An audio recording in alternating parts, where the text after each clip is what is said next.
1 semester of law school. 1 semester of criminal justice. 2 experts. I'm Kristen Caruso. I'm Brandy Egan. Let's go to court. On this episode, I'll be talking about the Boston Massacre. And I'll be talking about the disappearance of Alexis Murphy. Norm is in the studio, or the sex dungeon. Yep. It's both. It works as a studio and a sex dungeon. Dual purpose room. good to have you here, Normie. Thank you. Normie C. Normie C, we're so excited that you're here. Yeah. Back from the dead. Alive and well. Yeah, people speculated that I killed you.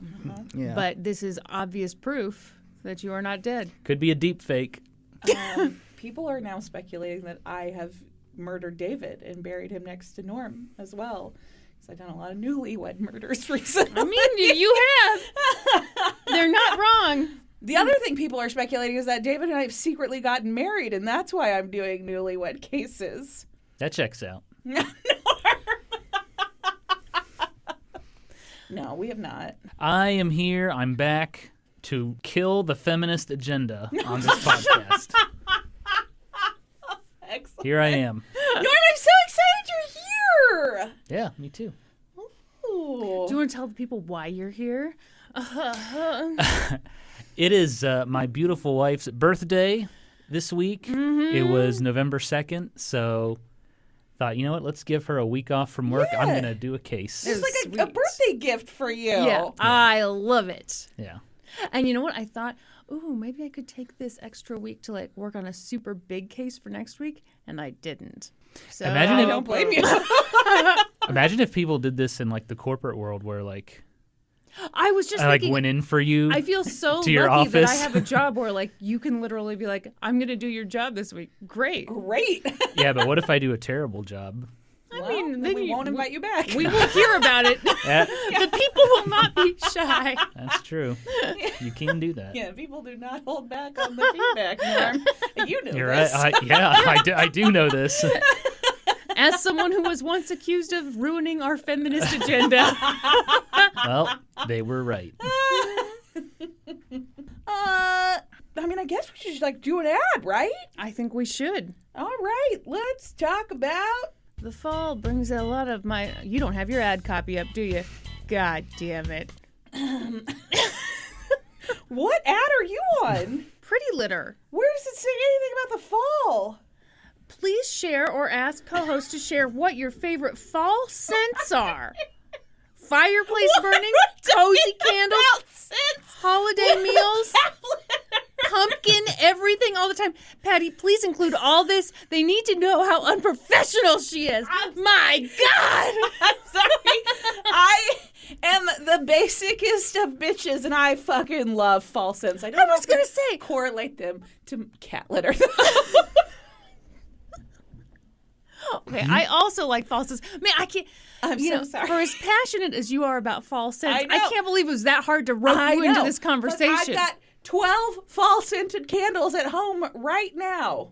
I just bought some the other day. Okay, this is going to be too long It's of an too ad. long of an And ad. we're not even talking about We litter haven't yet. even got to the ad yet. Okay, blah, blah, blah.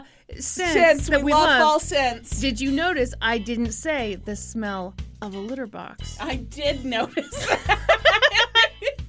Yeah, that's because no one wants their home to smell like kitty litter, especially as it gets colder and we spend more time inside. That is true. That's why now is the perfect time to switch to Pretty Litter. Pretty Litter's ultra absorbent crystals trap odor instantly. It really does make things smell a lot better. And again, you know, the stuff smells like pumpkin spice. I don't No, think that's it the doesn't. message here. Their crystals last up to a month, which means less scooping and fewer trips to the garbage can. I mean, it really does make life a bit easier. Pretty Litter's super light crystal base also minimizes mess and dust. Your allergies, well, thank you. Here's the coolest thing about Pretty Litter. It changes colors to help detect early signs of potential illnesses in my cats, including urinary tract infections and kidney issues. I think this is really cool because cats can't tell you if, there's something wrong. I mean, they can give you that evil side eye. They can, but that could mean anything. Pretty Litter ships free to my door in a small, lightweight bag. I never run out of it, and I don't have a huge container of litter taking up my space and stinking up my place. Win. Make the switch to Pretty Litter today. It's just good sense. What sense? I don't understand. Go to prettylitter.com and use promo code LGTC for 20% off your first order. That's prettylitter.com, promo code LGTC for 20% off. prettylitter.com, promo code LGTC. Should we do a little Patreon plug? Obviously. Plug-a-roo? Oh, don't you obviously me, ma'am. There have been many a time when you're like, and I'm rolling into my case. Doing my case now. No, of course. Hey, head on over to our Patreon. We've got amazing things there. What do we have? 28 bonus episodes? Something like I that. was going to say 7, but I think it's 28. Is it 28? I don't know. Yeah, you're right. It's 28 bonus episodes. There's videos there. If you join at the $7 level, you can get in on our monthly Zoom hangouts, which, I mean, I'm a little biased because I'm on them, but they're a good time. They are a good time. And at the $10 level, you get all that stuff from the lower levels. Plus, you get episodes a day early. You get them ad-free. You get 10% off merch. And that's it. Yeah. We get a whole video archive, too. There's a ton of videos on there. There's a ton of videos on there. And those Zoom Hangouts, if you can't make them live, we record them, and then we post them, and you can watch them. That's the way that works. Do you understand what we're saying to you? Do you understand what the possibilities are? They're endless. The possibilities are endless. On our Patreon. Join today. Wow. Beautiful. Thank you. All right, Brady, you got a little case for us? I sure do. Norm, I don't think you're going to like this. All right. Didn't do this one with Norm in mind, huh? Did not. I'm just glad we didn't do the same case. Yeah, so, Kristen and I always text each other and let them know, call dibs on cases. And I was like, about to do that with Norm. And I was like, I don't have to do that. There's not a chance in hell he's doing this case. Shout outs to True Crime Daily, which, you're obsessed. It's a website I enjoy. But again, no byline. Don't enjoy that. And then to Lisa Province for Seville.com, which I believe is kind of like a pitch type website. Okay, but other people don't know what pitch is. Like the pitch. Yeah, it's our so like our alternative weekly. Which I believe is what Seville Independent journalism. Yeah. Mm-hmm. And Lisa Province did some excellent trial coverage. All right. On this case. Like a daily breakdown. I know. That's very helpful, isn't it? So helpful. All right. I'm kind of nervous because Norm is here. I know. It's like I have a celebrity in the studio. He's so judgy and bitchy. I'm grading you on your case. Are you? No. Okay. I'm going to write a mean review if you mess this up. Please don't. Don't do it. Laura Murphy was hours into her overnight shift at the post office on August 4th, 2013, when she received a call that no parent wants to receive. Did the lights just flicker? Yeah, they did. They did? Mm-hmm. Yeah. What's going on? You think there's a ghost in here?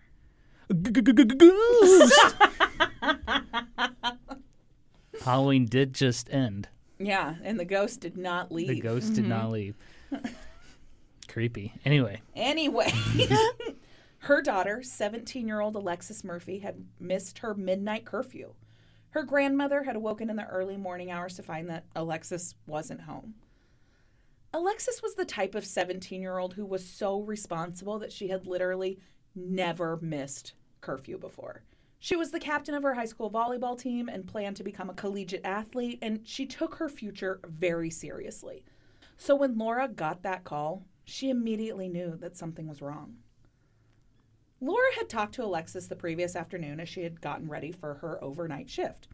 Alexis was pumped. She was heading to Lynchburg, Virginia, which was only about a 20-minute drive from where they lived in Shipman, Virginia. Heard of it? Not familiar with Shipman. Familiar with Lynchburg. Yeah. Alexis was a high school senior and was prepping to get her senior pictures taken. And on that day, August 3rd, her mom had given her money to go buy extensions and to get them installed. This was 2013, you said? Yeah. Were extensions good by then, or? Yeah, and so Alexis's black. Oh, extensions okay. got to get- I'm yeah. sorry. I was picturing white girl No, extensions, which those have come a long They way, have baby. come a long way, baby. You're absolutely right. Alexis and her mother had left the house about the same time that afternoon, and Laura headed to work, and Alexa headed to Lynchburg.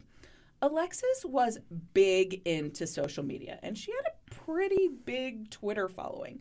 In that afternoon, she had tweeted, "Berg bound," just a little after 3 o'clock that afternoon. When Laura learned that her daughter hadn't returned from that trip, she called Alexis's father, Troy Brown, to see if he had heard from her. But Troy hadn't heard from Alexis either.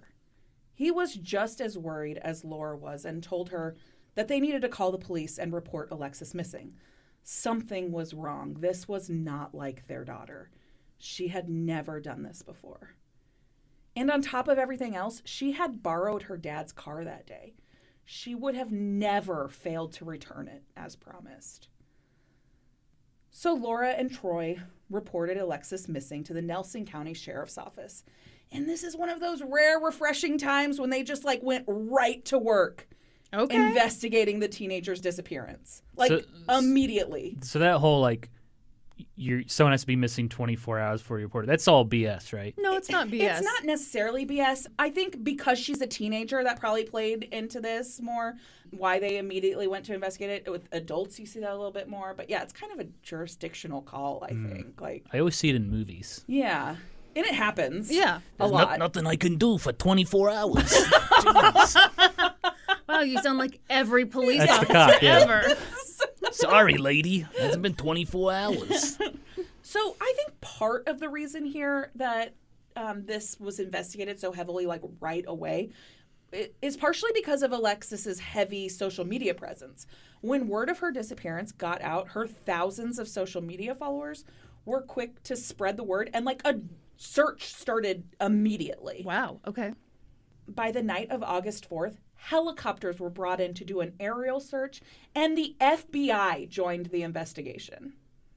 Wow. Yeah. Right away. The FBI, Well, there must have been something additional. I can't find anything that explained why the FBI joined right away. I don't know. I found no explanation to that, but they were literally the first day of the investigation the FBI joined. Okay. And the FBI quickly released a missing person bulletin for Alexis. It read in part. Norm, you can't type well. I can't. No. Hang on. What the You can't type? No! I think I did this last time. You too. did! And Kristen did this exact same thing to you. I thought I had a theory about the FBI and I just wanted to Google something real No, quick. you can't. I mean, if Okay, you're it listening to doesn't a hold podcast up. on your own. It doesn't hold up. What was Continue. your theory?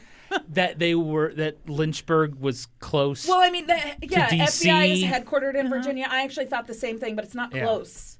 It's just the same state. Damn. Okay, my bad. I won't type anymore. Hold on, I'm just going to make a grocery list real quick. Could you keep it down? I'm working on my novel right now. I'm multitasking. You're really distracting me with this story. Okay, so the FBI put out a missing person bulletin, and this is what it read in part. Seeking information. Missing Nelson County, Virginia teen. Alexis Tiara Murphy has been missing since the evening of August 3rd, 2013. Alexis was traveling in a white 2003 Nissan Maxima GLE SE with Virginia license plate WYN 3706. She was wearing a pink blouse, full-length floral print spandex pants, a.k.a. leggings. Yeah, okay, thank you. I was honestly trying to picture those, and I was picturing wide-legged weird things. Yeah. LuLaRoe? I mean, It could be. could You be. never know. Floral print, you don't know. And brown boots. She was carrying a dark and light I'm sorry. colored. Yeah, the dogs. Is the mailman here? Your guess is as good as mine. May I show you? I'm getting hot. I'm taking this hoodie off. Do you have something under it? No, I don't. What if he did? Norm, I don't want to see your man nips. They're real tiny. You'll have to squint. You'll have to Give your squint. glasses. Yeah. This is the most confusing part of the bulletin to me. It said, she was carrying a dark and light colored gray purse. What? Dark and light colored gray purse. Those are opposite. Yes. Like, is it like a patchwork purse thing? Who wrote this bulletin? I don't know. It's Someone who's never heard of the word leggings before? Right. Okay. The bulletin included 2 pictures of Alexis and a picture of the vehicle she was known to be driving. It also gave a physical description of her as a 17-year-old black female standing 5 foot 7 inches tall, weighing 156 pounds, with black hair and brown eyes. The bulletin asked for anyone with any information to please contact the authorities immediately, and noted that no bit of information was too small. Okay, from here, like the order of things in the early part of the investigation is a little bit hazy because like every article puts them in a little bit of a different order. My guess is that because a lot of things happened very closely together or kind of at the same time, and so the order gets jumbled. But on my list of 3 things, the first thing was that they found the car Alexis had been driving. It was found abandoned in a movie theater parking lot in Charlottesville, which is not that far from where she lived, but not... The University of Virginia. It is located in Charlottesville. It is. If you let me finish my sentence. Well, you stopped. Yes. Yes. So they did a search of surveillance camera footage from the mall that was like kind of across the street from the movie theater. Oak Park Mall I don't think so. is the mall that is located here. Oh, I didn't know you were done. I didn't know you were done. Okay. You'll never come on again. Yeah. Will you? He's going to walk out of here before he does his case. So they look at that surveillance footage, and it does show a couple of clues, but nothing that was super helpful. The car is seen pulling into the parking lot around 10:30 the night that Alexis went missing. You couldn't really see anything, though. Someone was driving it. They got out of it and walked away, but the video was really grainy. They tried to enhance it a bunch. You never could tell. You couldn't tell if it was a man or woman that got out of it. You couldn't tell anything. Mm-hmm. So not a lot of help. And the car showed no signs of Alexis. Like, she didn't leave anything behind in it. It was just an empty car. Had it been, cleaned out, you mean? Or not necessarily cleaned out, but, her purse wasn't there. Her phone wasn't there. I assume the keys were there. I don't know. What do you know, ma'am? What I do know is that number 2 on my list of 3 things was that they went to work nailing down Alexis's last known location.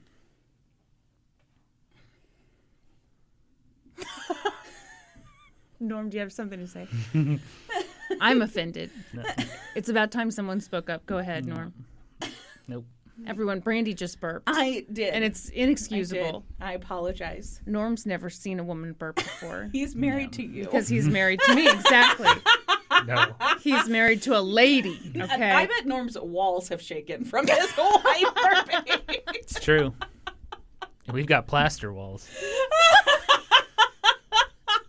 When those shake, it's trouble. Our house cannot be insured because of my burping. Because of your burps, that's right.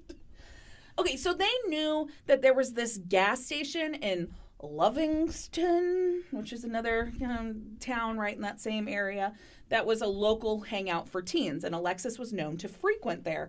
And so they went and they looked at the security camera footage of the day that she disappeared to see if she had been there at all. And sure enough, she had been there around 7:15 the evening of August 3rd. She was pictured on the video just coming into the gas station and paying for gas. She seemed totally normal. She was happy. She was laughing. She was talking to people. And then she paid for her gas and then went out to pump it. Something did catch their eye, though, as they watched the footage of her walking out of the store. A man had held the door for her. There was no interaction at all between her and him. He just held the door. She hadn't even looked at him. But there was something to investigators about the way he looked at her. Ew. It was odd enough that the detectives committed the man to memory. Not that that was all that difficult, though, because the man had a huge fucking Daffy Duck tattoo on his neck. No. Randy, shut up. He had, What? a giant Daffy Duck tattoo on the side of his neck. Wow. No. Yeah, huge. Was Huge neck tat of Daffy Duck? Yes. Big fan.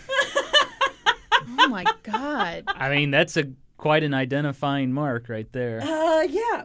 They also noticed that he drove like this old Chevy Suburban, like the old like 70s style one, and that it was painted in a camouflage pattern.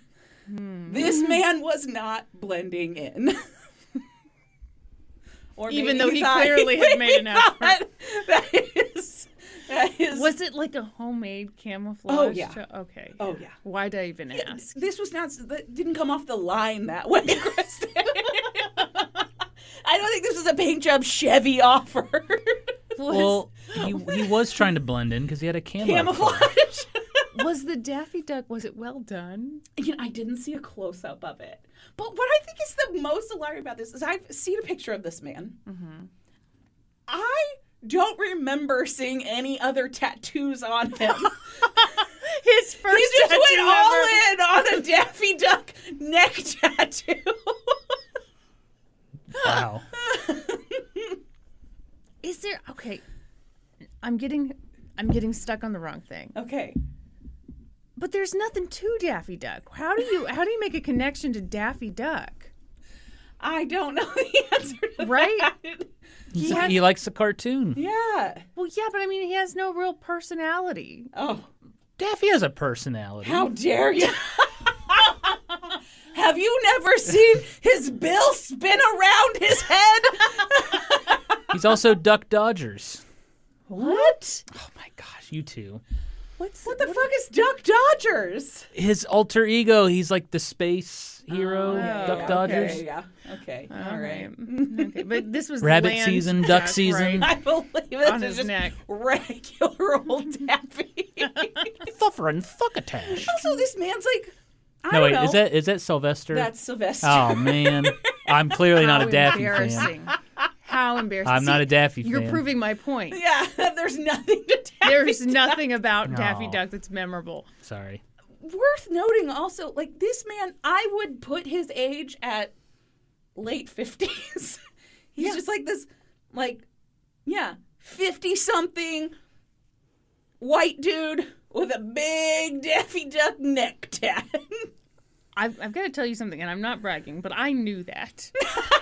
Because That wasn't a mystery to you? anytime you see like a Tweety Bird tattoo, it's always on some old white person. Yeah, on her, it's on a woman's tit. Yes, Is where it is. or like the Tasmanian Devil. Yeah. Yeah, that's also on. Oh, they probably grew up with those cartoons. No, but who is getting a Tweety tit tattoo?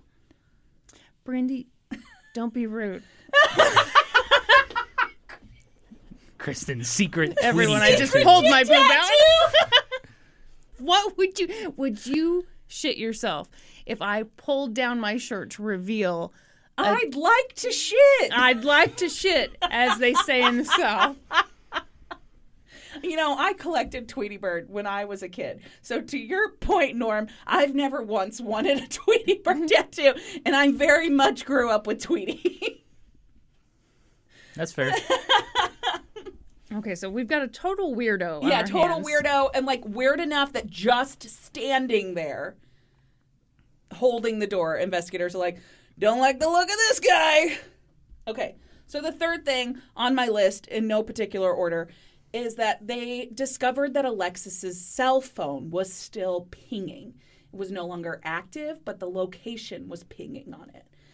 And it was pinging really close to her last known location, the gas station. So not by the mall. No. Okay. The FBI determined that the phone was pinging in an area just about a mile north of the gas station. And so the FBI and the Virginia State Police like swarmed that area where the ping was. The area was like an abandoned property. There was an old house kind of right off of this like main rural highway, I believe. And it was really overgrown, this piece of property was. There was really dense vegetation.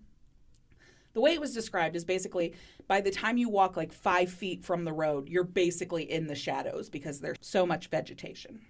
So they get to this piece of property where they've narrowed down this ping is coming from. And as soon as they start to like walk onto the property, they're parked in some overgrown brush was a camouflage Chevy Suburban. No. Ew. Mm-hmm. And so they're like, yeah, definitely saw that car before. Yeah. And then before they know it, here comes this guy stepping out of a camper that's parked on the property, and he's like rushing up to meet him. And he's got a huge fucking Daffy Duck tattoo on his neck. I'd now like to share with you what I thought was the most comical line from this article on True Crime Daily. Investigators believed he was the same man they'd seen on the surveillance tape at the gas station. Is this a second man with a Daffy Duck neck tattoo? Could be another guy. We've all seen him. So, yeah, they barely get to this property where they know her cell phone is pinging from, and they see a camouflage Chevy Suburban, and then there's the camper that's on this property, and then, like, a rundown abandoned house. And out of the camper comes this dude that they've already seen on the surveillance cameras. Well, and he's they're like, not totally sure, Brandy. They believe it's the same guy. And so he comes up and, like, he's like, hey, what's going on? What are you guys all doing here? And they, like, know that this guy's, you know, obviously a weirdo. He has, like, his camper set up, and he's got, like, a big security camera on top of his camper, like, facing the road. And so he introduces himself. He's like, hey, my name's Randy Taylor. You guys want to come on in, sit down, let's chat. And so a couple of detectives walk into his camper with him, and they're in there for like a minute when one of the detectives notices something in like the carpet on the floor. Oh, no. It's like something shiny. So this detective like reaches down, picks it up with, we're going to say, picked it up with a glove. Okay. Just, imagining, they take out like one glove. They don't even put it on. They just. Mm-hmm. Mm-hmm. We've seen movies. Yeah, absolutely. And it's a diamond stud earring or nose ring. Okay. And so they just like bag that up, talk to the guy a little bit, and while they're just kind of like... Does Randy even notice that happening? I don't know if Randy notices it or not. But during the time that they're talking to him inside his camper, they also find a bloody fingernail. Oh. And a piece of long black hair that was consistent with a black female. Uh-huh. So the texture of the hair matched. And so they bag that up and they thank him for his time and they leave. But they take that evidence and they send it off for DNA testing. In the meantime, they're like, okay, what do we have, like, when he left the gas station? Do we have any footage of that? Did he follow Alexis out of here? And so they look at some different surveillance footage angles, like from surrounding businesses, I guess. Mm-hmm. And they are able to see Randy Taylor driving away in his camouflage Chevy Suburban. I think they had, like, some kind of special program that was able to, see past the camouflage. Cool. Well, that's why the FBI. That's what you get when the FBI gets involved. The FBI involved. God. Well, did they find her cell phone? Okay, so no, on that initial search, they did not find her cell phone. So keep your pants on, Yeah. as I would say to Brandy in this situation. But they do see him pull away in his Chevy Suburban, and then she follows directly behind him in the white Nissan. Mm-hmm. She follows him? Yes. Well, that's just a coincidence, right? I mean, she wasn't, like, going anywhere with him, right? Or I don't was know. she? Was she? Why would... Ooh. I guess you can keep your fucking pants on. Yeah. Can't. Why would she want to go anywhere with that guy? Yeah.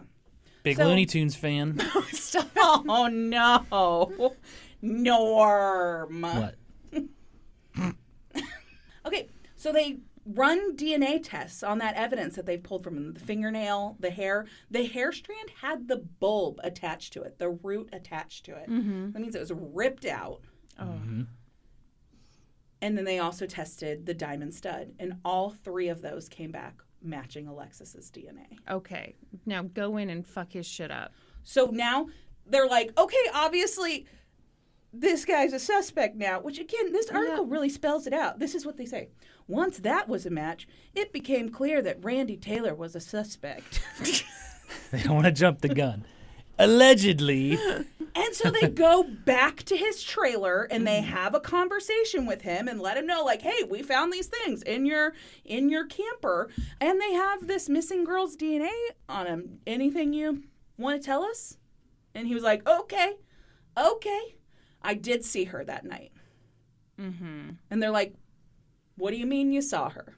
He's like, I ran into her at the gas station, and she was with this guy, this black guy with dreadlocks, and they followed me from the gas station back to my place and sold me weed.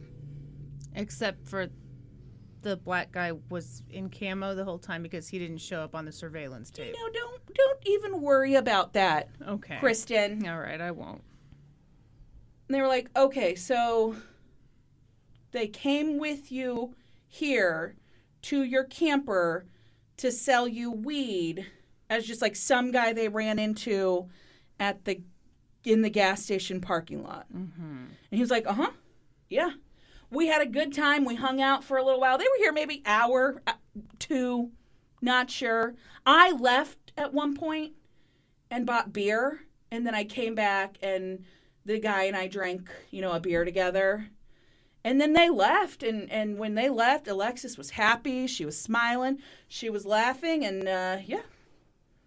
that's the last time I saw her. You know what I do when I meet 2 people for the first time? I just leave them alone. Leave them alone in my home while I go and buy some stuff. Right? Yeah. Mm-hmm.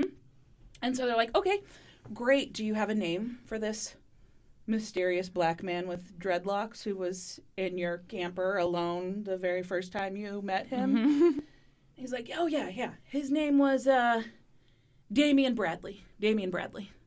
I do like that name, even though it's clearly made up. It's actually not made up. What? Damian Bradley was a real person. Oh. And a person who kind of knew Alexis. He used to work at the gas station. Shut up. Yeah, he worked at the McDonald's that was inside this gas station that was like a local hangout.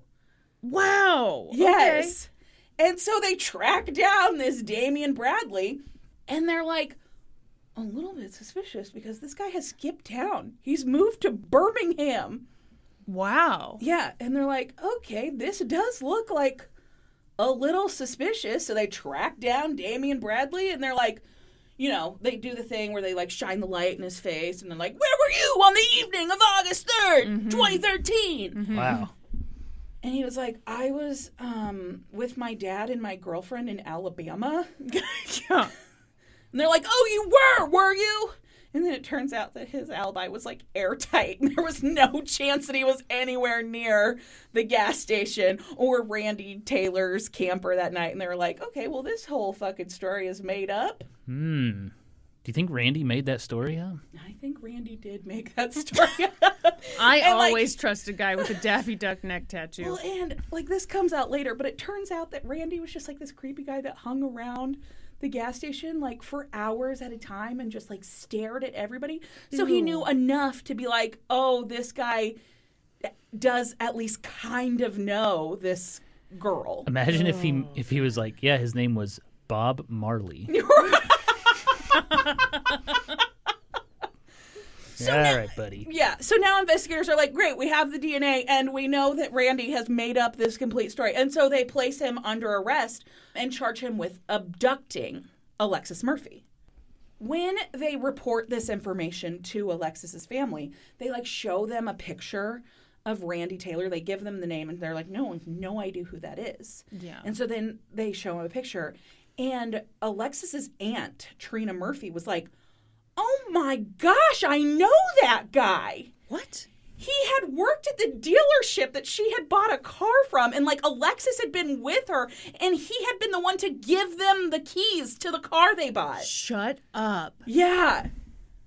But he's just such a memorable person Yes! that she was like, yes, I remember him I from just that remember small he has transaction. he has a giant Daffy Duck tattoo on his neck. Yeah, I mean, I guess this is good advice for creeps. If you're going to be a creep, don't have such a fucking identifiable tattoo. Right. So at this point, they're like, okay, Randy has done something to Alexis, but there's still no sign of her, and they don't know really what is going on. And they don't know who Randy is, and so they start asking around town, and this is when they find out that, like, yeah, he's the creep who just, like, hangs out at the gas station. He'll, like, park in the back of the lot and just, like... No. Watch people as they go in and out for hours. And then every now and again, he'd come in and buy a pack of Pall Malls. I feel like every small town's got one of those guys. Yeah, got a gas station creep Gas for station sure. creepo, yeah. Don't you remember when we used to ride our bikes to the gas station when we were camping, and your dad would always be like, watch out for yahoos. Oh, yeah, you know what? Randy Taylor is a yahoo. Yeah, it's funny. You're kind of blowing my mind right now because Yahoo back in the day was just kind of like, oh, Yahoo, whatever. Yeah. Now I'm like, oh, my dad was saying watch out for pedophiles. Yes! Watch out for the gas station creeper that every town has. Yep. Can you tell us about your gas station creeper? He can't because it was him. Well, you see, I'd sit out there. What does the gas station think about this? Well, what can you do? You can't run the creeper off. Sure you can. He's buying cigarettes. He's buying a pack of a Pall paying Malls customer. every now and Yeah, again. but you're creeping out everybody who comes in, so maybe people don't want to come to your gas station. No. I think it's just like that thing that people don't really consider it that big of a threat. They're just like, oh, yeah, that's Randy the creeper. Boy. Our resident creeper. Yeah. Okay. I think people write off creepy people like that all the time. I mean, that is why I became friends with you, because I was like, someone has to be her friend. You asshole. So they find this out, and then, like, word gets out that they're trying to investigate this Randy Taylor guy, and they get a call from, like, the clerk at the porn store in town. Wow. He's like, yeah, Randy is a regular customer of ours. In fact, you know, he had been here that night just before he'd gone to the gas station and he bought 2 pornos. Daffy Duck does Dallas. I do know the name of one of them. You have to tell us. Mexican Pussy. That's the name That's of it? the name of the porn. They were not creative porn names. No. I can't remember the other one. I guess you get the gist of what it's about. Or what it is, not really what it's What's about. Yeah, that doesn't tell me anything about the plot. It doesn't tell me Norm. the plot. That's true. I don't know anything about the plot. Man, okay. Yeah.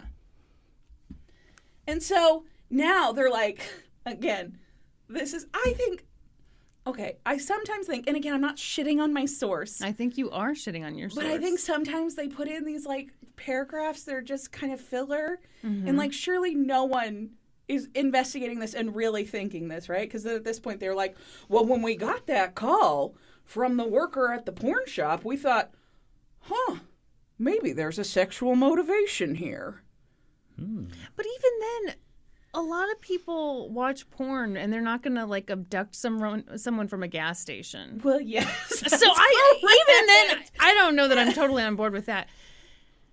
Now, if you're paying for porn in 2013, then you should be investigated for that reason alone. Well, this guy lived in a camper on a You think his abandoned Wi-Fi property, so I think wasn't so maybe his good? Wi-Fi wasn't great. Wait a minute. Yeah. If he was buying porn and he lived in a camper, do you think he was whacking in his camper?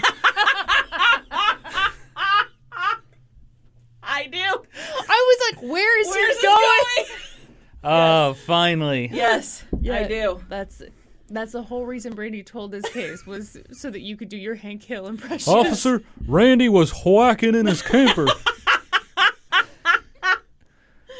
Oh. And so now, according to this source material, the federal agents were like, you know what we need to do? We got to take another look at that camper. And so they got a search warrant because Randy's in custody, but they've only charged him with abduction at this point. Mm-hmm. And they still don't know where Alexis is. And so they go back to his camper. They get a search warrant. They go back to his camper. And they do like a 7-hour search of the camper. That had to be disgusting. I am sure that it was. And on this search, they find a What? What? Oh, I'm not familiar. A teaspoon? A t-shirt. Okay. T-shirt. Okay. They found a t-shirt, and it was balled up and like shoved under the couch. And then it had like a set of artificial eyelashes kind of balled up with it. And then they found black hair extensions. The shirt was the same shirt that Randy Taylor had been wearing in the surveillance video from that day. Fuck. Only now there was a big stain on the back of it. And that stain was determined to be blood. Yeah. They did a DNA test on the hair, the eyelashes, and the blood, and it all matched Alexis. But they still hadn't found Alexis's cell phone, and they knew it had been there in that area. So I think this is kind of cool. I'd never heard of this before. They brought in these canine units from the Department of Corrections that are specifically trained to find cell phones. Oh. You know, because people smuggle cell phones into prisons. Yeah. And so there are cell phone finding canines. Okay. So they brought them in and they found Alexis's shattered iPhone on the property. One article said it was found 15 feet from Randy Taylor's camper. Another article, which was like actual trial testimony, said it was found 70 feet. Those are very different numbers. I know. From the camper. Surely it would have to be 70 feet because Yeah, if it's 15 feet, they would have. I'd be like, why'd you bring the dogs out for this? Exactly. Yeah. Yes, I think it has to be the 70 feet. And also, like there was like a lot of heavy brush in the area, lots of vegetation, and it was found like under that. Was there vegetation? There was vegetation. And the phone had been completely destroyed. Like it had been smashed. The battery had been pulled out of it. Like the cables that are inside that connect the battery had been ripped out. There was no salvaging this phone at all. They could not recover any information from the phone. Do you think the dogs can sniff out particular brands of phones? Like he was like, this is the Apple iPhone Probably. dog. Yes. Absolutely. Yes. We get the T-Mobile dog in Yeah. there. I bet the Nokia dog doesn't get a lot of work anymore. Yeah. So the discovery... Randy's like, this is stupid. I'm moving on. Norm, I'd like to talk more about the Nokia Nokia dogs. The Nokia Yeah. dog. Nokia sniffing dog. Yeah. Now he mostly just sits in the recliner and drinks He's all day because retired. he's got nothing to do. Yeah. It's kind of depressing. But you That know was what? his They're identity. gonna need him again one day. Well, yeah, but And he'll he's say- going to say, no, I don't work anymore. say, I don't do that anymore. I'm retired. I don't do this no more. Please, Nokia dog. You're the only one who can help us. This perp had a Nokia phone. He thought he could get away with There's it. only one dog who can sniff this out. I don't do that stuff no more. All right, continue, Brandy. I'm sorry. Anyway, the discovery of Alexis's phone was particularly hard for her family because Alexis was glued to her phone. She was always on social media. She always had her phone. So the fact that it was found at Randy's property meant that she hadn't left there alive. There was no way. Yeah. For 5 months, authorities searched for Alexis Murphy, but the search... This makes me so angry because, dude, they found evidence that she was there. Yeah. They found her blood there. Just tell them what you Yeah. did with her body. Yeah. No, this whole time he's like, no, I have no idea what you're talking about. She left. She left here.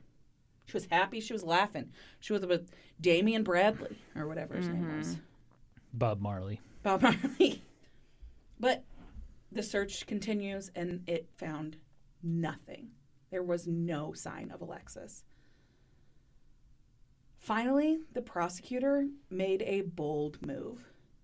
He decided to charge Randy Taylor with the murder of Alexis Murphy, despite the fact that they did not have her body. That is a bold move. I think you've got enough, though. Yeah. And at this point, her family's just being tortured. Exactly. But without a body? They do it. It's not ideal, but Yeah, her blood was found in his camper. There's footage of her leaving, with him. Mm-hmm. They found her extensions in there. Yeah. It was unprecedented. There had only been, to this point, only 2 cases ever tried in Virginia without a body. But the prosecutor, Anthony Martin, said, He has a Daffy Duck neck tattoo. And that was all he said at that press conference. And people were like, they were okay. oh, okay, Yeah. okay. No, he said, we should not reward a person by not charging them with murder just because they are good at hiding the body. I agree. Yeah. That's a good point. Yeah. And again, her poor family. Yes. Ugh. Randy Taylor pled not guilty. Of course he did. And his murder trial began on May 2nd, 2014. So he was given a public defender. The public defender made a bunch of motions to try and get, a bunch of evidence thrown out. None of them were successful. I believe he tried to get a change of venue, was not successful, just because Alexis's case had garnered a lot of attention. Yeah. Because she was this cute 17-year-old. She had a big social media presence. Her body was still missing. Yeah. In his opening statement, Anthony Martin told the jury all about the physical evidence that had been found in Randy Taylor's tramper. Camper. Or camper.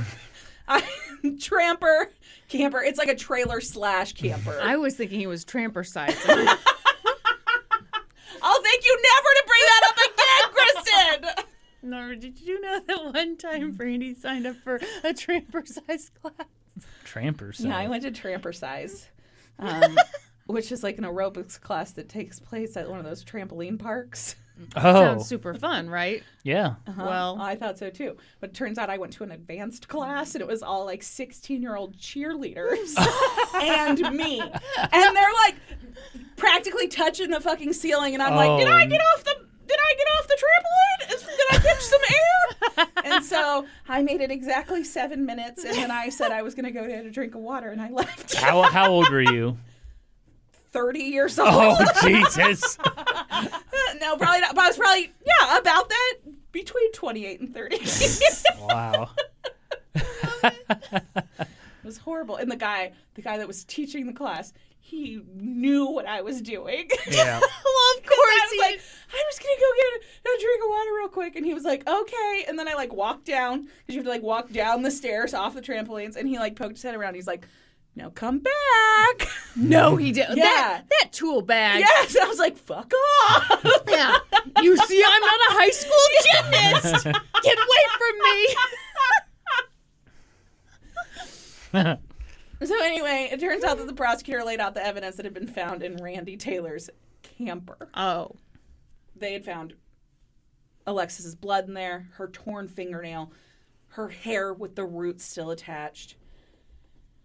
But Randy's defense attorney, Michael Hallahan, was like, hey, there's just too much reasonable doubt here. No, not really. They don't even have a body. They don't even have proof that a murder occurred. I mean, they kind of do, though. Yeah. Yes, I think they absolutely do. Testimony started with Alexis's family members. Her mom got on the stand and she talked about how Alexis was a happy teenager. She was about to go through her senior year. She was the captain of the volleyball team. She had gotten a job that she was doing really well at Kid to Kid in Charlottesville. I would assume that's some kind of daycare facility. I don't really know. She was doing really well there. She'd just gotten a raise. And she talked about how that day she had given her money to go buy hair extensions because she was getting her senior pictures taken and she was supposed to get her hair done. And she said, she talked about the phone, how the phone had been found on Randy's property. She said Alexis was never without her iPhone. She was obviously very emotional during her testimony, and she said, "That was the last day I saw my daughter." Alexis's grandmother, Gail Taylor, testified. She was the one who had woken up in the middle of the night and realized that Alexis wasn't there. And she, too, talked about how excited Alexis was that day to go get her hair done, get her extensions put in, and that it was completely out of the norm for her not to come home. Everybody had immediately known that something was wrong. Yeah. She said that Alexis was a scared kind of person who always called home several times when she, like, just to let them know, like, hey, this is where I am. This is where I am. This is when I'm going to be home. Mm-hmm. She said that she'd left the light on for Alexis that night, and that when she woke up in the middle of the night, she saw that the light was still on. She immediately knew that something was wrong. The employee from the porn store, which was called Ultimate Bliss, I like that name for a porn store. That's good. testified that Randy was a regular there. And on that day, August 3rd, he'd been in at about 5:20 p.m. and he'd purchased 2 videos. A Doll's House No, what? and Mexican Pussy. Oh, a doll's house was the name of The name. Yeah. Okay, I'm no, he sorry. didn't purchase a doll. I don't think they sell doll houses. I was so grossed out. I was like, no. 2 employees from the gas station testified that Randy was the gas station creeper. He was there very regularly, sat in the parking lot, and, quote, gawked at the teenage girls who came into the gas station after school. Okay, I still maintain that if this is your business, you have to get rid of the creepers. I think this happens all the time. I know it happens all the time. Yeah. But I think it's part of your job to Yeah. get rid of the creepers. Yeah. If nothing else from a business standpoint, it's bad for business to have a fucking creep sitting there Yeah. creeping everybody out. Absolutely. Bad for business. Melissa Jarrell, who was the employee who had been working on the evening of August 3rd, testified that he would sit there for hours watching everybody and that he was the last person you'd want to be alone with. She testified that on that night, August 3rd, that she watched Alexis walk across the parking lot and she saw her turn her head as if someone had spoken to her. And then she watched as she walked over to Randy Taylor's car and they spoke for a brief moment. Ugh. And then the prosecution played for the jury the video of the 2 cars pulling out of the parking lot together, one right after the other. I wonder what the hell he said to her to get her to follow him. Yeah. So, and we don't really know. And even in his closing argument, the prosecutor says, I can't tell you. Of course how. not. I Yeah. can't tell you how If Randy he's got not her. admitting Yeah. that he killed her, there's no way he's going to be like, and this is what I said Yeah. to lure her back to my So, tramper size or The whatever. belief is that he offered her weed. Sure. And this, like, there was this big whole thing about how, oh, I thought she was this great 17-year-old girl, but she's smoking weed. And this guy was able to lure her back to his camper by offering her weed. Yeah, she's So like, what if he was? yeah, she's like any other. Yes. I mean, somebody offers me weed, I might. Yeah. So the parent, like, that came out during the investigation, and the parents had to, like, make a statement and be like, okay, she's not perfect. She's a teenager, but she was a great girl. Yeah. Like, okay, maybe she smoked weed occasionally, but that doesn't mean, like, she asked for this. Right. Better be the perfect victim. Yeah, Otherwise, fuck you, right? exactly. Good Lord. Yeah. A couple of FBI agents testified about how they searched Randy Taylor's camper, and one of them, a female agent, talked about how uncomfortable she had been in his presence, that he just stared at her the entire time. Yeah. On cross-examination, fucking Randy's defense attorney talked about how, the agents searched this camper for over, I don't know, a couple of hours the first time and then 7 hours the second time. And it took until the second time to find that balled up T-shirt under the couch. How did they miss that on the first search of his trailer or his camper? And then he said, what I submit is that in that initial search, that T-shirt and Alexis Taylor's hair and eyelashes weren't there. Planted, huh? Yeah. Mm-hmm.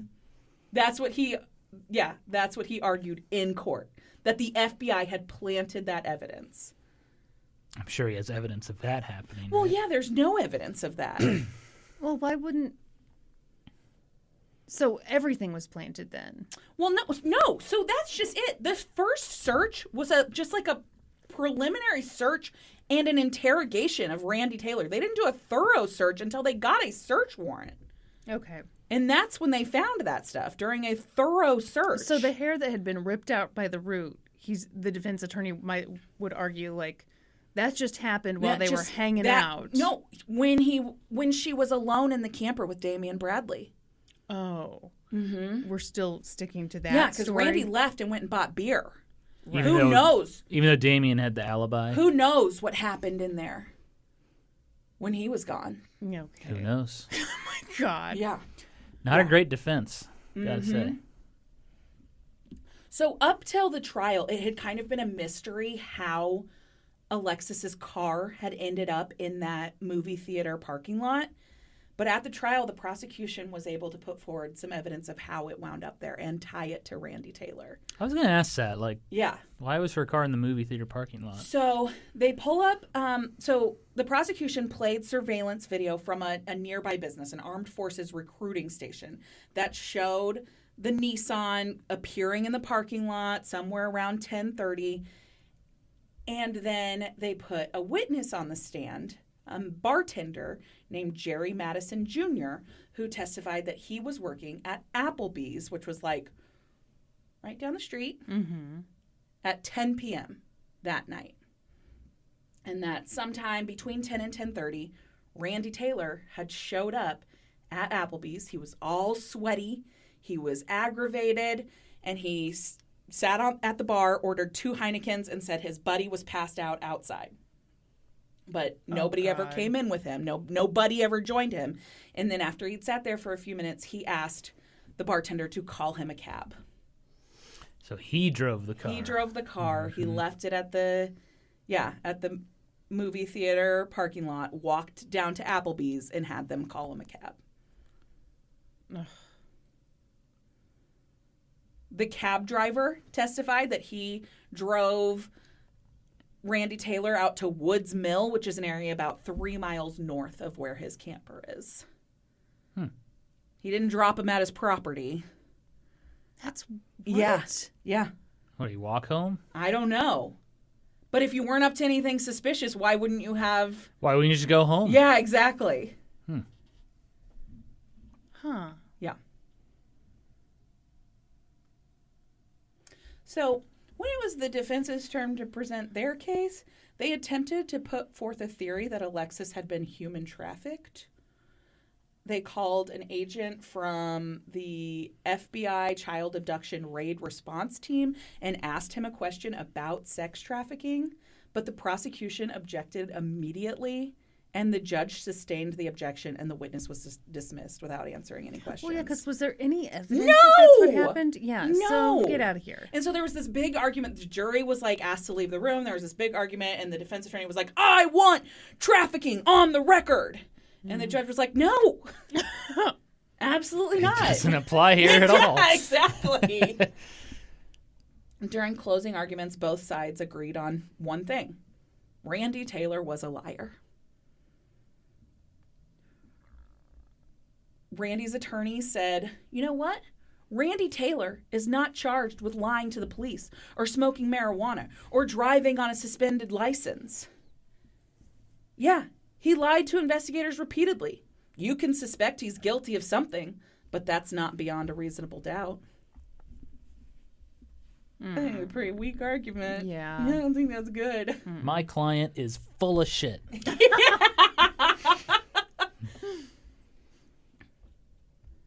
In their closing arguments, the prosecution said, when it comes down to it, only 2 people know what happened in that camper Saturday, August 3rd, between 7:17 and 7:30.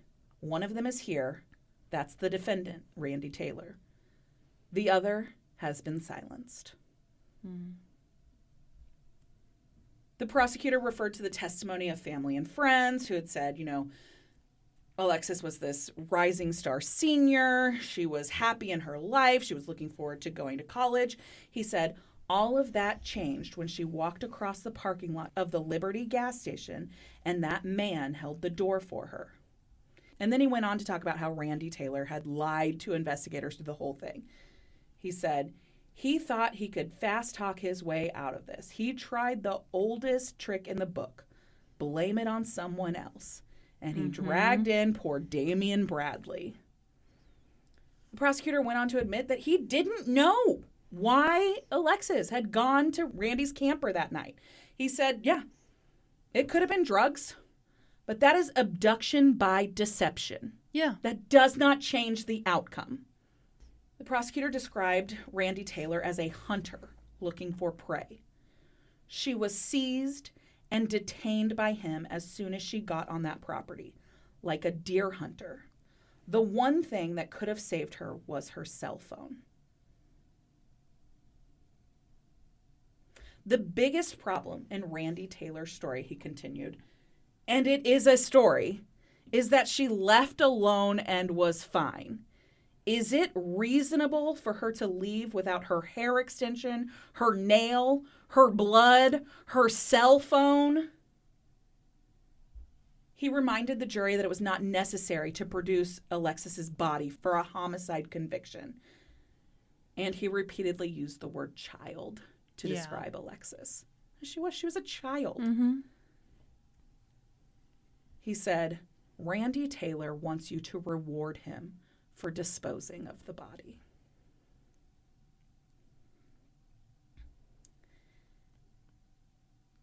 In an hour-long closing argument from the defense attorney, Hallahan, he said, there's no proof or evidence of her death.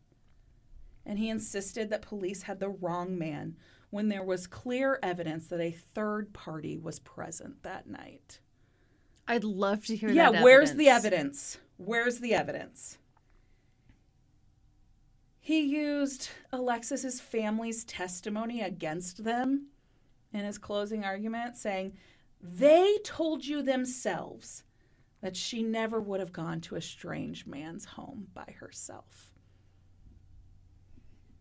Oh, so they don't know shit about her? Is that the point? Or that's proof that somebody else was there. Somebody else I see. got her to go to that house that night, to go to that camper. That's a good point, though. I think it's a good argument. I do. I do. In a situation where your client clearly did it, that's kind of the only thing you can argue. Yeah. He also said that the testimony from the porn store clerk was proof that abduction or killing was the furthest thing from Randy Taylor's mind that night. Oh, wow. He just wanted to watch some porn and He wanted to whack in his camper. Whack it in his camper. Okay, I have to say, I don't think that the porn store thing is super relevant at all. I don't either. I think it's kind of just to shock everybody. Yeah. But that's not proof that it's the last thing in his Right. This poor guy just wanted to whack it in his camper to Mexican pussy and a doll's house. As long as it's not a physical dollhouse, apparently I'm fine. He also, Kristen, you're going to like this, Let's hear it. questioned the testimony from the cashiers at the gas station. If they were so creeped out by Randy Taylor, why had they never called the police before? Oh, people don't call the police on creeps all the time. Exactly. But I think they should. Yeah, no, I agree. And I think a business has an obligation to get rid of some of the creeps that are hanging around. Yeah. In some kind of last-ditch effort to try and get in his sex trafficking theory. Sneak it in. He did. He said, You know what? We don't really know what happened here. Did he just like wheel in a TV and put on Taken? He said, what if someone paid him $10,000 to kidnap Alexis and ship her overseas? Did Randy What? say that's what happened? What? Yeah. Yeah. What if that's what happened? You ever think of that? No, I didn't. Are we just shouting out random theories now? Aliens, man. Mm-hmm. Mm-hmm. He finished by saying, you're going to find there's not enough beyond a reasonable doubt. You may not like him, but that's not enough to convict him.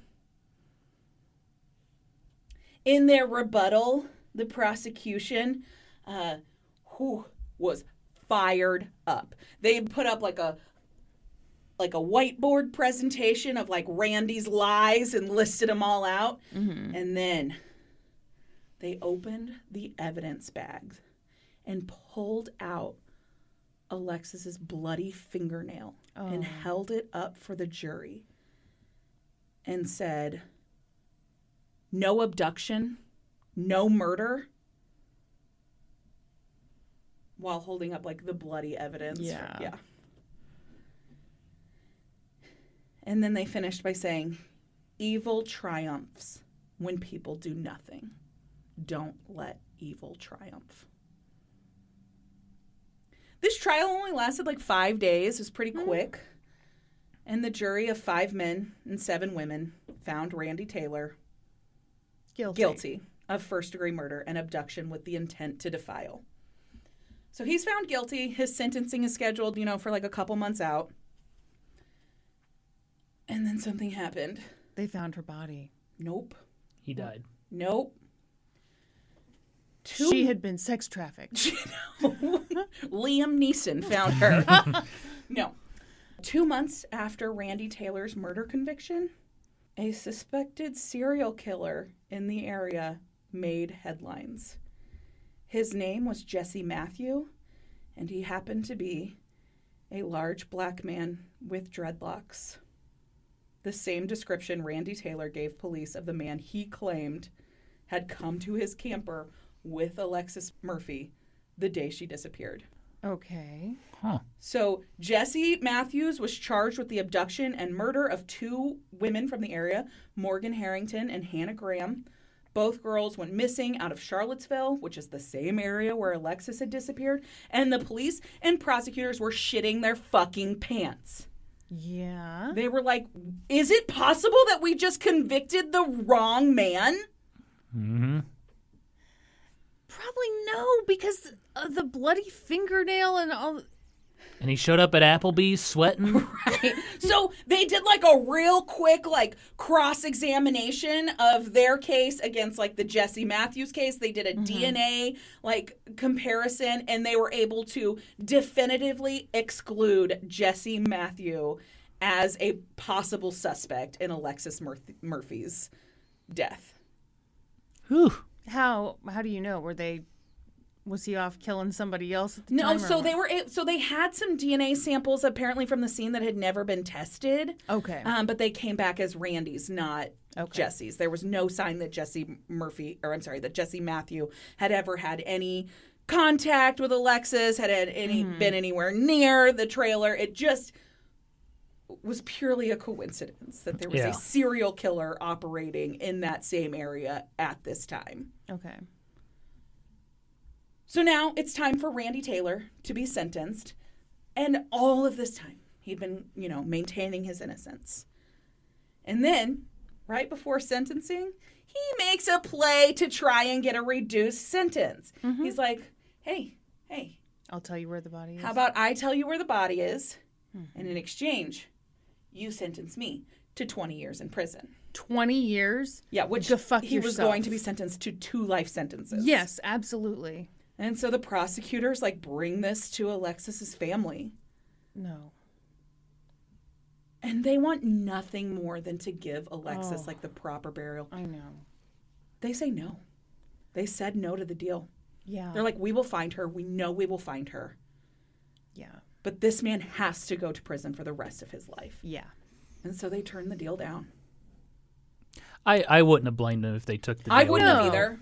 No, I can't imagine not knowing. Well, where and the your loved defense ones- tried to do a thing where they're like, hey, this guy's already, so old that like 20 years, that's practically a life sentence, right? His health's not even that great. And like, do you guys see that Daffy Duck tattoo? And they were like, no, 2 life sentences, please. Yeah. Yeah. And so he was sentenced to 2 life sentences. And this meant that he went to prison and he kept the location of Alexis's body to himself. The family made a statement after this saying, like, it wasn't a question to them because they felt if he ever had a chance to get out of prison, he would do this again. Yeah. And they thought that he'd already done it before. So it turns out that Randy Taylor was a person of interest in another missing persons case. A 19-year-old went missing from the town of Orange, which is just like 30 miles from Charlottesville. She went missing in 2010. Her name was, did I say her name? Mm-mm. Okay, her name was Samantha Clark. And she has never been found. Wow.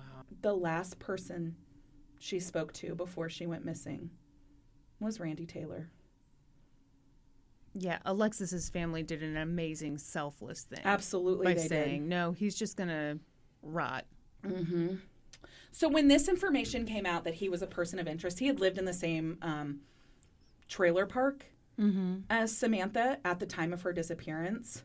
Oh, and when this came out, there was all this talk about how that case was cold and how, no one was really doing anything about it. And so the Orange police chief, Jim Fenwick, came forward and he was like, no, this case is very much still being investigated. And we know that Randy Taylor is involved. And we fully expect to charge him at some point.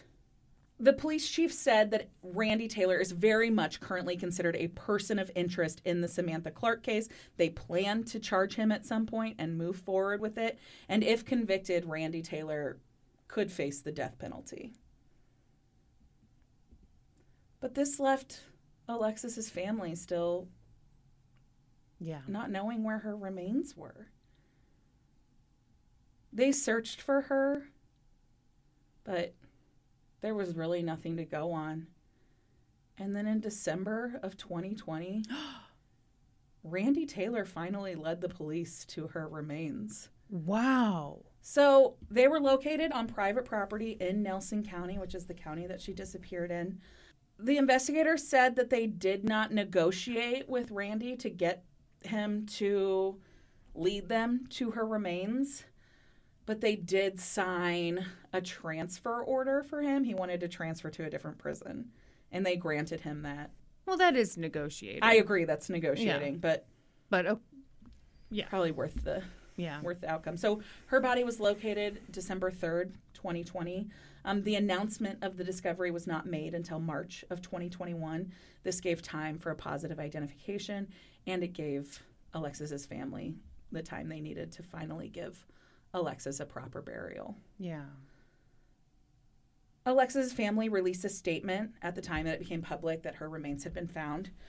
They said, "Our family is so grateful for the continuing love, support, and prayers for Alexis and our family over the past 7 years.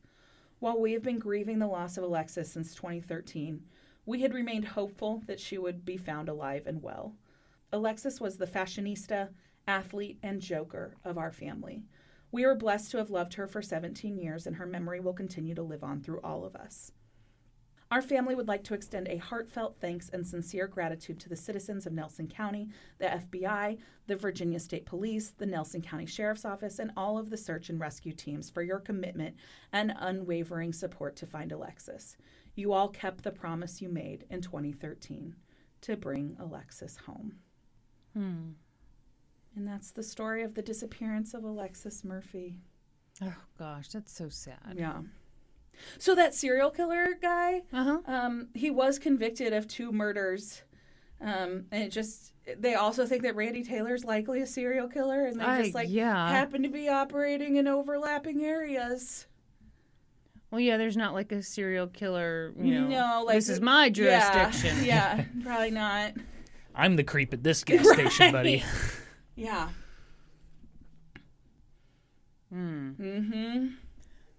But Samantha has still never been found. Samantha has not been found. They completely believe that Randy is responsible for her death, and to date, no charges have been filed against him for her disappearance or death.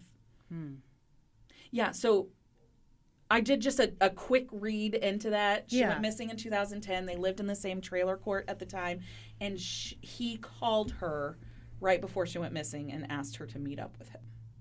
Yeah. Yeah. Okay. Yep. Ugh. Yep. That was terrible. That was terrible. Yes. That was a case that Norman would never do. Never. I 100% knew there was no chance of overlap there, Norm. Gosh, her poor family. I know. Ugh. That's got to be so horrifying to have a child that like comes home on time all the time, has a bright future, real excited about the future, and then they just don't come home. Yeah. That's got to be horrible. Yeah. Because, immediately you would think something horrible happened. Yeah. You know what's not horrible? What? HelloFresh. With HelloFresh, you get fresh, pre-portioned ingredients and seasonal recipes delivered right to your doorstep. Skip trips to the grocery store and count on HelloFresh to make home cooking easy, fun, and affordable. That's why it's America's #1 meal kit. The holidays can be hectic, but HelloFresh helps keep things simple with recipes and ingredients that cut out grocery shopping and limit meal prep time, so you can spend more of the festive season with friends and family. HelloFresh offers 50 menu and market items to choose from every week, including vegetarian, calorie smart, and gourmet options, providing plenty of variety. I have found a lot of things that I enjoy from HelloFresh. And you're a picky little thing. I'm a picky little thing. I like that Parmesan crusted chicken. Yeah. Oh, crispy, Parmesan-y, chickeny, delicious. Firecracker meatballs. Yeah, those are really good too. Yeah. Loved those. It is nice to just know, okay, I've got my little kit in the fridge. Yeah. Dinner is taken care of. There's no mystery about what we're having for dinner tonight. That's right. Norm, you've made some of these. I have. Very delicious. Yeah. Firecracker meatballs. Yeah. Well, what more do you need, folks? Oh, those were really good. They were. Go to HelloFresh.com/LGTC14 and use code LGTC14 for up to 14 free meals and 3 free gifts. Well, dang. Ooh. Go to HelloFresh.com/LGTC14 and use code LGTC14 for up to 14 free meals and 3 free gifts. I'm going to cash in on that. Please do. Helps the show. Yeah. Support the show, Norm. Yeah. All right. Tell us about a massacre. So you thought you could come on here and tell us about a massacre, huh? All right, Brandy and Kristen. I am curious, what's the oldest case you guys have done? Old. Yeah, very Real old. old. You're not going to blow anyone's I'm talking mind. like cavemen? No. But like, we've done 1700s. 1700s, yeah. Quite a few times. Okay. Maybe 1600s. Have we done 1600s? Maybe. 1700s All right, might be well, as old as we've gone. This one's pretty old. What is it? What? Yeah. How old is it? How old is it? This took place in 1770. Oh. But before we like- get into this, Revolutionary War? pre-Revolutionary War, Oh, shit. there was no country yet. Oh. I mean, it was here. I'm going to be doing some great British accents fuck. during this case, by the way. Turn it off now. In honor of Kristen's birthday. Okay, so one of my favorite interpretations of history comes from historian Carl Becker, and he said that history is the memory of things said and done. Okay. Yeah. And in many ways, this applies to trials as well. Yeah. Because when you have a witness come up, they tell their version of events from the past. And so I thought, well, let's combine history, let's combine trials, and let's talk about an event that happened in U.S. history that has kind of been interpreted differently throughout the years. Ooh. And that's the Boston Massacre. Ooh. I feel like I know a little bit about... I was going to ask both of you. Kristen, you lived in Boston I for was there for the many, drinking. many years. Uh-huh. which is like 4 years. Yes. What do you know about the Boston Massacre? Okay, I have a name in my head, but is it? I don't know that it's. Is it Nathaniel? Yeah, Hale, Nathaniel Hale. Is that not right? No. Okay, all right.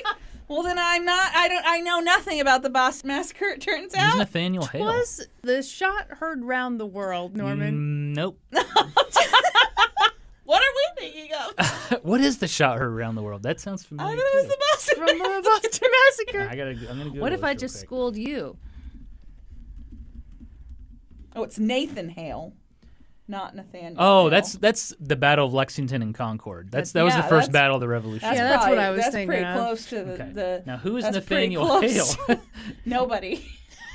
Nathaniel Hale, American soldier. Oh, in the Continental Army during the American Revolution. Okay. Yes. No. This nothing to In do with the Boston Massacre. 1769, Nathan Hale was 14 years old. Mm-hmm. So Yeah. think on that for That's a while. right. He was going through puberty.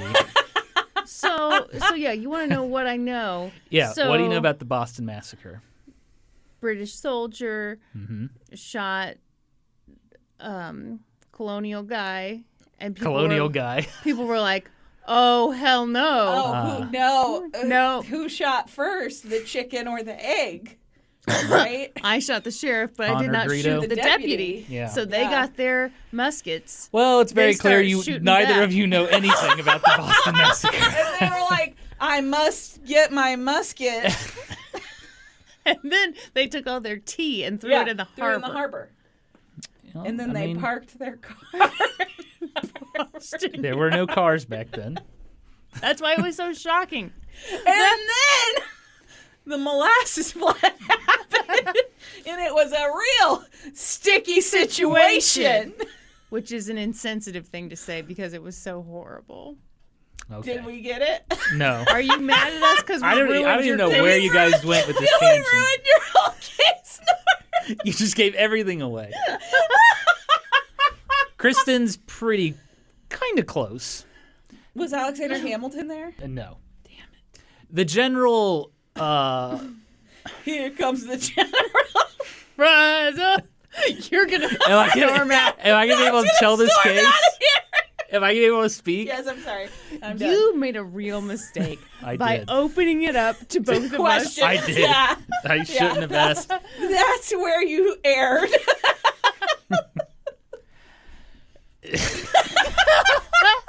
Okay. The most common interpretation that even I remember from school was a bunch of British soldiers shot into a crowd of Bostonians. Yeah. And what it I was the said. Boston Massacre, Yeah, and there Nathan was Hale was Nathan Hale was there. So was Alexander Hamilton. Alexander Hamilton, And when they got shot, they dropped their tea bags. and they got a teabag. Hey, we're teabagging They each were other. teabagging each other. As it turns out. Anyway, it's a little more complicated than that. Okay. That's not So the real let's story. go back in time. It's the year 1765. In France, the first modern restaurant opens up in Paris. Oh. In 1765. Is this where you learned the fact that you shared I with did, us today? yeah. I did share this fact. Mr. Boulanger, I'm probably saying that wrong. Wait, it's a aren't French you going name. to tell people what? Yeah, you gotta tell I'm us the going to get fact. to Oh, it. okay. Sorry. It's probably Boulanger. Boulanger. Boulanger. He opened up a soup restaurant, and he sold a soup, which was a white creamy soup with sheep hooves in it. What? Ew. Chowder? Chowder. Sheep hooves? Hooves. Sheep hooves. Hooves. It was the first modern restaurant, and the word restaurant comes from the French word restar. I don't know. Restar. I don't know how to say it. Norm, your French is impeccable. Yeah. And it means How is your French worse than mine? restaurant. It means like to restore, restoration. Restoration hardware. Yes. Sheep. Hooves. Can you believe there wasn't a restaurant before then? That's crazy. Anyway, also in 1765, in the American colonies, they were colonies of the British Empire, The first chocolate factory opened up in Dorchester, Massachusetts. Oh, not it's in a neighborhood Hershey. of Boston. Not in Hershey. Not in Hershey. Pennsylvania. Dorchester. It's called Baker's. Still around today. Oh, yeah. Baker's Chocolate. Yeah, they make chocolate for baking. Yep. They are owned by Kraft now, Oh, sadly. yeah, that's disappointing. Yep. Hasn't been the same since the corporate takeover. Also in 1765. How long is this part going to go Hang on. Also, I'm giving you fun facts about the year 1765. Okay. Also in 1765, Price is Right host Bob Barker was born. That's not accurate. It's not. You're killing Brandy here. Brandy had to process it. Great! Brady had to process it and think, wait a minute, there's no way he was born. Just a second there. Yeah. Wait just a gosh darn minute. Okay. And finally, in 1765, revolution is in the air in the American colonies. So in the 1700s, the British fought a series of wars to protect their colonies because, as you know, there are many European countries that had colonies all over the world. The Swedish, the Dutch, the French, the Spanish. And there was a big old war called the 7 Years' War, also known as the French and Indian War. Yeah, it took 7 years. 7 years. And the British government said, we spent... Nathan was there. Nathan Is was that where Nathan 14. Hale was? No, he was going through puberty. A lot of changes were happening in his was body. with his brother Enoch at Yale. Going through puberty. Nathan Hale went to Yale. Anyway, the British government said, wow, this was really expensive fighting these wars. You know what? We should have the colonists pay for these wars because we were defending their these colonies. The colonists should pay for it. And so the British passed a few acts to I've heard about tax this. the colonists In Hamilton. in Alexander Hamilton. Yeah. One of them was the Stamp Act. Yeah. And so that meant, this is a ridiculous act, by the way. Well, don't be so biased. We'll decide. Go ahead. Lay Okay. it on us, Norm. If you wanted to use printed material in the colony, you had to buy paper that was made in London, and it had a stamp on it that showed that you paid for it. So legal documents, magazines, playing cards, newspapers, you had to buy it through London. You had to pay that Stamp Act tax. And you had to use British currency. You could not use colonial money. And British currency was kind of hard to come by in the colonies, you know. Yeah. What the problem was, this greatly affected very influential people in the colonies. People that had newspapers, lawyers, tavern keepers, merchants. And so you have the most influential people in your colony getting pissed off. Yeah, Britain keeps shitting on him endlessly. Yes. So there's other... Yes. That's a line from Hamilton. No.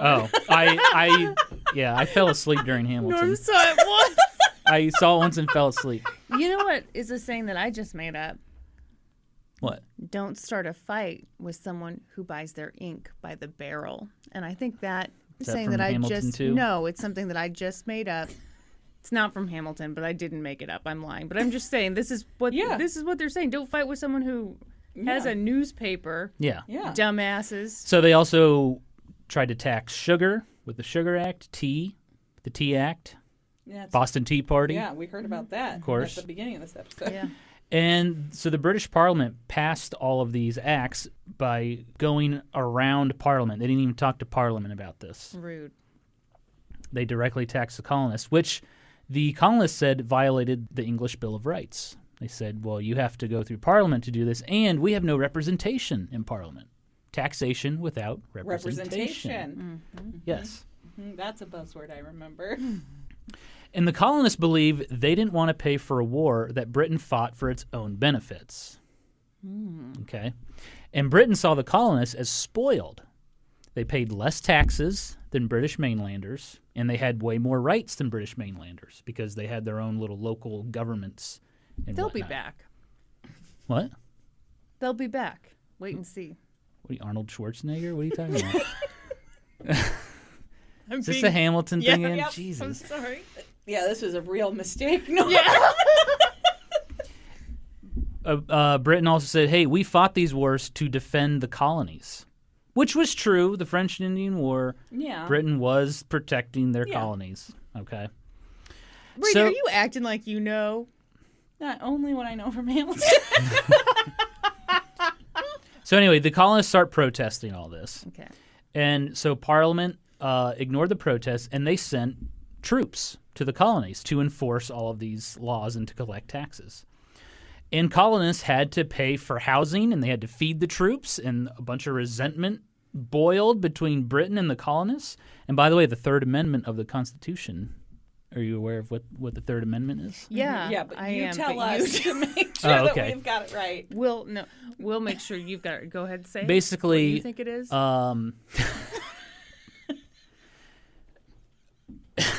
I'm more of a Fourth Amendment person myself. Basically, people have the right to not quarter troops in their home without Yeah. consent. Yeah. Because back Some then- of us don't support our troops. Because back then, the British troops could just show up at your house and say, "I'm staying I'm here. living Yeah, that here. sucks. I'm living here. That You fucking got to feed sucks. me. I want feet pics." Ew. Ew. It's weird. I know. No. I don't know. The troops wanted feet pics. You don't know who you're gonna get on your doorstep. Yeah. Okay. No, Well. that would suck ass. Yes. Yeah. Unless like some really hot soldier shows up and you're single, ready to Ooh. mingle. I think that's the plot of A Doll's House. No, that was Mexican pussy. That doesn't even make sense, Norm. Okay, so all of the Sugar Act, the Tea Act, the Stamp Act, they all got repealed because the colonists were Yeah. just pissed off.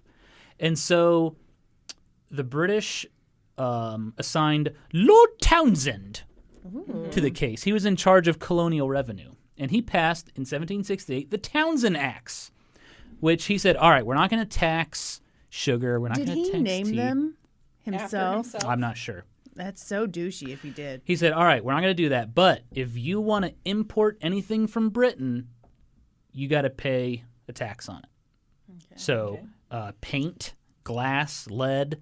So these were like necessities the colonists needed Yeah. that they weren't making themselves yet, that they had to get from Britain. And so the colonists were like, you're putting a gun to our head. You're like forcing us to pay these taxes. This is like just as bad as the other stuff. Well, hang on. Don't you have to pay some tax to Britain if you're? Yeah, I kind of. I think we're arguing the wrong side. I know. Are you for the British? Well, don't you have to pay something? They did, but they Okay. thought they were being extra taxed, I guess. Okay. Like you're All for right. like we have to import glass. We don't have a choice. We can't don't have a make that choice. Okay. You know? All right. It's like if you went to the grocery store and they said you have to buy bananas or we're going to shoot you in the head. That's not what they're saying. I though. know. That's not anyone. And there's a banana tax. It's insane. You Okay. must buy bananas, and the banana tax is 50%. So That's obviously outrageous. the colonists are pissed off. And this was the beginnings of the revolution because a lot of these colonists were from different parts of Europe. So like I said, Dutch, Swedish, French, and all of a sudden they're united now in their unhappiness with the situation. Yeah, Lafayette. What's that? He's French. The Massachusetts Bay It's a revolution. The Massachusetts Bay Assembly sent a letter to all the other colonies encouraging them to boycott the Townsend Act. And Britain flipped their shit when they found out about They that. lose their fucking minds. Language on this podcast. Sorry. We do not use They any. flipped their poo There we when go. they found out Thank about I think that sounds worse. it. So It creates more of a visual. Visual, doesn't it it? sure does. I was picturing like literal shit being Poo flipped. in a Yeah. in a frying pan. Poo pancakes. No thanks. I'm full. So Britain sends in the army. I got a lot to go Norm, through. I love This will be a having you- 4-hour episode. This is so fun, though. I'm so sorry. So Britain sends in the army to enforce the Townsend Act. In 1768, they captured John Hancock's ship, the Liberty. John Hancock made a ton of money bootlegging goods Oh. to avoid paying those taxes. Ooh. Naughty, Right? Tax evasion. He's like Al Capone. He was the Al Capone Of of the his day. revolution. So the Sons of Liberty, which was a revolutionary organization, they start spreading propaganda and they kind of get people riled up. There's like little riots in the streets, you know. On February 22nd, 1770, there was a mob outside the customs official house, and somebody threw something through this guy's window, and it hit his wife in the head. Oh, shit. Okay. uh-oh. And the guy panicked, took out his gun, fired it into the crowd, killed. And that's how it started? What started? The Boston Massacre? I'm not even to the Boston Massacre. Fuck's sake. Okay. Anyways, This was the shot heard around the world. anyway, he grabbed his gun, fired it into the crowd, and he killed an 11-year-old boy, Oh, Christopher no. Cedar. wait. Was the wife even hurt? No, Wait, so she was just fine and then oh my. Oh, no. yeah, he got a little spooked. Someone broke his window. He said, "Good heavens!" and grabbed his gun, shot in the crowd, killed an 11-year-old boy, Christopher Cedar. Obviously, 2,000 people attended this boy's funeral. Oh, my Whoa. gosh. So this Is that all of... So this gets people Boston? out in the street, and they're now actively looking for confrontation with British soldiers, okay? People are pissed. On March 2nd, 1770, there was an off-duty British soldier, and he went up to some rope makers, which was a fine occupation back then.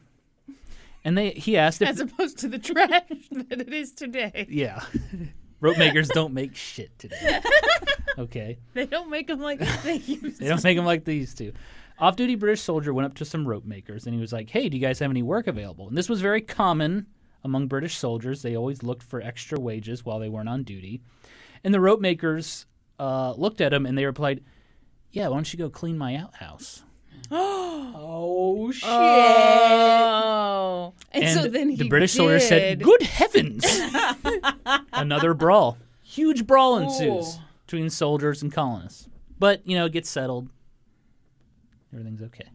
Or is it? I don't think it is. I think this is And all now we building to arrive- something. On March 5th, 1770. It's a cold winter night in Boston. King Street. Did you ever go to King Street in I'm Boston? sure I did. Okay. Good story, yeah. So, in King Street, there is a wig maker's apprentice standing in the street, hanging out with his boys. He's a young boy. Everyone wore a wig back then, as you know. Yeah. I thought it was- Wigs were in. I thought it was the wealthy people wore the wigs. Yeah, wigs coming out the ass. Boy, how do you keep that clean? So, the wig maker's apprentice, his name was Edward Garrick.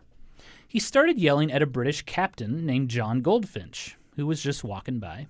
And Garrick said, "There goes the fellow who hath not paid my master for dressing his hair." Oh, shit. Oh, there goes that fellow. Now, John Goldfinch had already paid his bill the day before, so he just ignored the kid Yeah. and kept on walking. Well, there was another British soldier standing on guard. He was outside the Boston Custom House, which was on King Street, which is today known as State Street. Oh, then I have been on that street. Okay.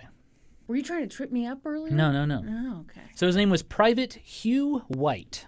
Hugh White? He was Hugh White. He was the sentry on duty, and he overhears Edward Garrick yelling at his beloved captain. And so White Oh, Captain, my captain. I know I paid your bill. And then Cap'n Crunch came out. And that's how we get Captain You know what, Crunch. Captain Crunch? That's stolen valor. I don't think he's a captain. I think he's full of shit. Captain Crunch. He drops the T. So Hugh White confronts Edward Garrick and says, "He is a gentleman, and if he owes you anything, he will pay for it." Oh. So Garrick fires back and says, "Oh, I didn't even know there were any gentlemen left in this regiment." Oh, shit. And so this offended Private Hugh White, who was clearly a PC liberal bitch. And after an exchange of words, bam! Oh. Private Hugh White slits Garrick's throat What? from ear to ear. What? Okay, he didn't actually do that. Oh, Norman! He didn't slit his throat. He hit him over the head with the butt of his rifle, knocking him down. You're really taking advantage of the fact that we don't know history. I am. By just making shit up. Okay, so he knocks Edward Garrick down, and this causes a little commotion. And people around are like, what's going on? Mm-hmm. So a crowd starts gathering in front of... Hey, come on. Do the locomotion. You've got to swing a song your and dance hips breaks now. out on Come King on, Street. baby. Jump up. Jump back. Kristen knows a lot of the locomotion. She does. Whoa. So a crowd starts gathering in front of Flash Private mob. White. Yeah, they break out. And they said, now that you can do it, let's make a chain now. Come on, baby. Do the What? You know locomotion. so much of the locomotion. I have no idea. Oh, okay. Norm's continue. really getting fed up with us here. So anyway, for the fourth time, a crowd gathers in front of Private White. Uh-huh. And they start yelling insults at him. They call him a lobsterback. What the fuck does that mean? Well, 'Cause the of the British red uniform coats. was red. They call him a lobsterback. They start throwing ice at him. Shards of ice. They start throwing snowballs at him. Oh, They okay. start throwing I rocks. forgot it was wintertime. It is was a like- cold winter night in Boston. Like, where'd they get the ice? It seems like it'd be hard to come by. Not in Boston in March. Yeah, I put it Is together. it March? You It is lobster March back. 5th, 1770. Many in the crowd were taunting Private White to fire his musket. Because if he fired his musket, they could attack him. Self-defense. They're like, fire your musket. Come Yeah. on, fire Hit your me, musket. hit me, bro. Hit me. Yeah. Hit me. So there are now 50 to 100 people in this crowd moving toward Private White. Private White's musket was loaded, Well, yeah, but it's just a freaking musket. but according to British law, British soldiers cannot fire on civilians unless there is an order from the magistrate. So his musket is loaded, but he really can't do anything. Okay. And one man in the crowd, his name is Henry Knox. He would go on to become George Washington's Secretary of War. He told Private White, if you fire that musket, you will die for it. So Private Hugh White is a little scared. And in this mob is a 47-year-old man named Crispus Attucks. Okay. Does that name sound familiar It to does. you? It does. Okay, Is he the guy who dies? I'll get to it. Okay. Crispus Attucks was half black, half Native American. Many believe he was a free man, but historians do debate today if he was free or if he was a runaway slave. He worked in Boston as a sailor and a